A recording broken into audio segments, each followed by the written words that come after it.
So the reason I started looking for a vehicle to hold all of my welding supplies is because at the time I had an Elantra, the Elantra was cursed. And I am a skeptical person, but that is something that I can't explain other than I upset a witch at some point, or the previous owner had. It was the most mechanically reliable car I have ever had. I swear if you didn't put gas in it, you could cannonball it. But you could park it on any street and someone would hit it, a tree would fall on it, a dump truck would decide that your lane was his if you decided to take it on the highway. Things would fall out of the back of dump trucks and skip lanes and smash the sunroof. If I hadn't had the sunroof cover closed, it would have hit me straight on the top of the head and killed me. Just things like this would happen all the time. It got to the point where people would run into it in parking lots, and it was asphalt gray, so no one would ever see it. I just would say, it's fine. Just go home. I don't care. And so I was like, I need to get out of this car. And I ended up looking for a hearse, oddly enough. I was looking and looking and looking, and I was trying to find a hearse that was going to work for me because I was not going to end up in anything with a North Star V8 in it. I was talking to a few different people in the Dead Ends Hearse Club group, and I was looking at a few other hearses. One of them was a Buick Roadmaster that was bright red. It was gorgeous.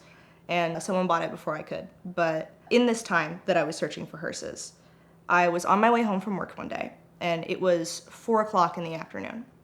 I look in my rearview mirror, because you get that kind of spidey sense tingling. I see a pickup truck accelerating off the highway towards me.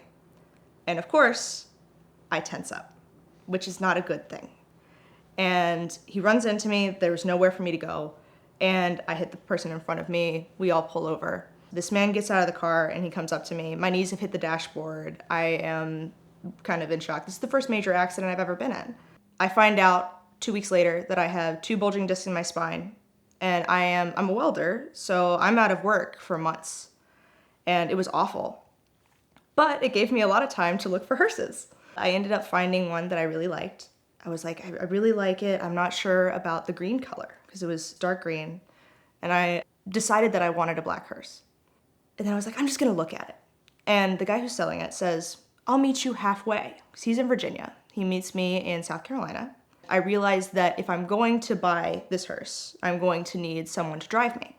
My boyfriend is in education. He works a 9 to 5. He can't drive me. So I asked people in my friend group, hey, does anybody happen to be free today to drive me to South Carolina? And my friend Brett said, I'm free. Let's go. And so he comes to pick me up in the morning, and he drives a manual Golf GT. But here's the problem.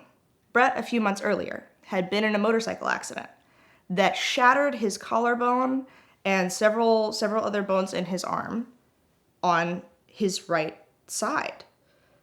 And his arm was in a sling. And he had had reconstructive surgery on his collarbone, but he couldn't move his arm. And so he shows up, and I say, Brett, how are we getting there? Like, you drove here, you got here somehow.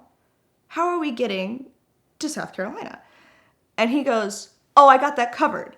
And he points to the back seat where his 8-year-old son is sitting with a gigantic grin on his face saying, I'm shifting. And I'm like, okay. So I get in the car, and sure enough, the entire way up there, Brett is driving the car and instructing his son when to shift for him. When we get there, Tony pulls up in the hearse, and I am just in awe. This is the first time I have ever test driven a hearse. I've done all the research, I know exactly what I want, and this is it. I just needed to be sold on the color. Because if you're paying $6,000 for something, you don't want to wrap it, right? I fall absolutely head over heels for this car. And I'm talking to the man who's selling it to me about it. And then Brett goes, come here. And I go over to him and he goes, this is really cool, but how is he getting home? You know, you have a point there. So I go up to Tony, who has just pulled up by himself in this hearse. And I say, hey, Tony, how are you getting home? And this is after we have already figured out that I am going to buy this car from him.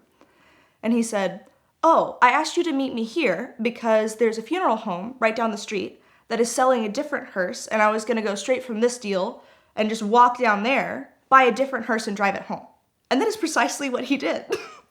So the Hearse is my daily driver. I love it as my daily driver. It's very functional for my lifestyle, and it just also happens to fit the vibe really well. I would like to make it the most comfortable daily driver I can, just kind of make it my ideal personal car. I do have some ideas for some project cars in the future that involve maybe a Hearse that can drive across the country, a pretty high rate of speed, and maybe a flower car. I love flower cars. So if I do a Cannonball Hearse, I would love to, instead of having the fuel cell as the casket, I would like to put the fuel cell underneath the rollers of the Hearse, because there's storage area down there, and it's the entire length of that section of the Hearse. So you can fit a pretty considerably sized fuel cell underneath the bed of the Hearse. And that way, if you get pulled over, you can have two drivers in front, one person napping in the casket. Someone asks why you are zooming through Utah at considerable speed with lights on a Hearse, then you can say, well, this person cannot be flown for religious reasons. This person cannot be embalmed for religious reasons. But we need to get them to their burial plot, which is across the country, and we need to get them there quickly before they start to decompose. Because Hearses are coach-built cars, they are kind of Frankenstein together. They're all hand-built, and each one is a little different, and that means that they all have their own little idiosyncrasies. For example, mine has little electrical gremlins that happen to go in and out. And so sometimes it is the headlights, and sometimes it is the windshield wipers, and sometimes it is the AC, which has been my latest problem in the Georgia heat. So I named the Hearse Lily the Lincoln after Lily Munster, because Lily Munster is green, and so is the Hearse. I don't think mine is haunted, but they definitely have their own personalities. And mine, after my car accident, I went back to work too early. And I was really doing some serious damage to my back, which could have hurt me a lot in the long term. And one day, I came outside to go to work, and I went to put my tool bag into my car, and I always put it underneath all of the rollers and everything so that it is out of sight and people don't steal my tools. I closed the door, and then I got to work, and the door wouldn't open, which was really odd. So I go around to the other side, and I try to do the same with the other door, and it wouldn't open. And I checked to make sure that they were unlocked. At one point, one of the doors did come open, but it sagged really badly. Like, there were hinge problems, and it was really strange, like really badly out of alignment. That was actually at a time when I was heading to a family emergency, and I needed to get there fast. So I was like, okay, I just need to close this door. So I had to lift it up and shove it back into place. It locked itself again. It didn't open. And the day that both of those doors began behaving again was the day I scheduled my first physical therapy appointment for my back. Oh yeah, my Hearse takes care of me. So driving a Hearse has its disadvantages, like finding parking in Atlanta, but it also has a lot of advantages. And one of them is that you can get away with a lot of things in a Hearse that you can't get away with in other vehicles.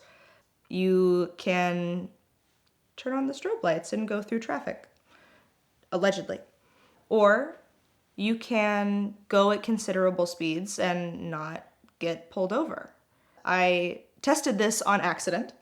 It was about 3 a.m., nobody else was on the road, and I was driving well within my driving ability, but not paying attention to my speedometer. I'm paying attention to how my car is handling. I see a police officer sitting by the side of the road with his little radar gun. And it is too late at this point. He has already clocked me. I am running down the highway with, at this point, one headlight because the electrical gremlins were really out to get me that day. I went past him looking down at my speedometer at 110. And I watched him react to my speed, watch me pass, and then he just sat back down. It has a 4.6 liter V8 in it. It's a stock Lincoln under the hood. It's just bigger. But it being a 1999 Lincoln Town Car with a 4.6 also means that I can use a lot of performance parts from Mustangs of the same time period. So if I wanted it to go faster, I could. I have a friend who's a teacher, and she asked me to come to a career day at her school to talk to the kids about trade school and welding. I came and I talked, and there was another speaker there who was a police officer. And after We talked about everything. He came up to me and he said, "Do you drive a hearse?" And I said, "Yes, I do." And then he said, "Can I see it?" And I turned to him and I said, "You can, but you have to promise me one thing." And he said, "Okay." And I said, "My tag is out of date. Please don't ticket me." And he goes, "No problem." And so we go out to the parking lot. I show him my hearse. My tag is 6 months out of date. He takes a little lap around the hearse. He looks at me, and then he looks at the hearse. And he said, "This is your daily driver?" And I said, "Yes." And then he goes, "How fast does it go?" And I said, "Allegedly, 110, 120. And he goes, "Cool. I ain't pulling that over. That's how you get cursed." I am away collecting my next bad automotive decision, but in my absence, I told the team from Glossit that we needed to bring back the free gloss. That was your favorite promotion a couple of years ago, and so the next 500 of you can get a free bottle of their amazing award-winning detail spray. All you have to do is pay the shipping and handling. So check it out now at the link in the description below. I love it. I love their DIY ceramic coating, but I use the detail sprays all the time. You'll love it. So check out the link now, get you some Glossit goodness, and thank them for their support of VINwiki.